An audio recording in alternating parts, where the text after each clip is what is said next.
faire tous les postes, que ce soit l'audiométrie, la prise d'empreinte, pour fabriquer directement les embouts ensuite derrière, et puis ensuite l'appareillage, proprement dit, avec le choix des appareils, avec d'après ce qu'on avait en stock, et puis à sortir pour les patients, et en termes de couleur et en termes de binauralité aussi.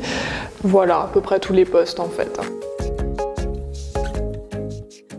On a vu différents types de patients, des gens qui étaient déjà appareillés une fois ou deux fois par Audition Solidarité et qui viennent régulièrement à leur contrôle là, tous les 6 mois. Donc ça fait plaisir aussi de voir qu'il y a un suivi et que les gens reviennent comme ça à entretenir leurs appareils, alors qu'ils sont plus ou moins en bon état d'ailleurs. Bon, souvent en bon état quand même, ça va. Et puis des gens qui sont venus pour la première fois se faire appareiller avec des surdités quand même très importantes. Ça m'a beaucoup marqué parce que la plupart des gens que j'ai vus avaient une surdité vraiment importante. Et donc c'était un petit peu délicat de les appareiller parce que tout à coup ils entendaient, donc il fallait prendre ça en compte, en considération, qu'ils n'avaient pas eu d'appareil avant forcément, et donc avec une explication à donner. Et bon, des gens qui tout de suite se sont retrouvés ravis de réentendre quelque chose, donc l'effet waouh, il est assez impressionnant pour ça. On a vu aussi, ça m'a beaucoup touchée, on a vu une petite fille qui était avec sa maman et sa grand-mère qui venait d'Ukraine, qui a traversé différents pays pour arriver jusqu'ici.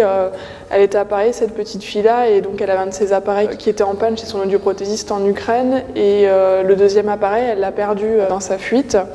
Donc là, elle était sans appareil auditif du tout. Et heureusement, avec sa maman, elle signait, donc elle a pu se débrouiller comme ça, arriver jusqu'ici. Mais bon, se retrouver en pays étranger, avoir traversé autant d'épreuves et ne pas entendre en plus, c'était juste pas possible. Donc cette petite fille-là, heureusement, on a pu lui mettre des appareils, elle a pu réentendre, et puis elle est repartie avec sa maman qui a aussi bénéficié d'appareils.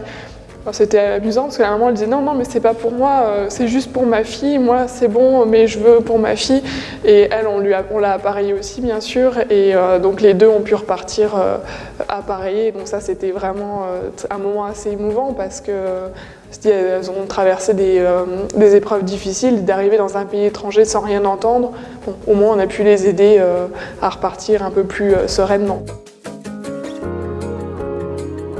Ça c'est top, travailler en équipe, moi j'ai pas l'habitude parce que je suis dans un labo toute seule, et là c'est super parce qu'on peut en plus interagir avec ses confrères et consoeurs audio, demander conseil, tiens tu mettrais quoi toi là comme appareil, alors moi j'ai ça, et alors oui essaye plutôt cet appareil ici c'est mieux, et puis bon il y a l'ORL en plus directement sur place, donc une petite moyenne, est-ce qu'on met quand même l'appareil maintenant tout de suite, est-ce qu'on attend un peu, c'est super de pouvoir communiquer directement avec les autres professionnels, puis l'orthophoniste, c'est génial. D'avoir une orthophoniste sur place, ça, c'est royal en fait, pour de l'appareillage, c'est formidable, Donc ouais, c'est aussi une expérience de travail pluridisciplinaire qui est aussi très intéressante, et très plaisante, très enrichissante.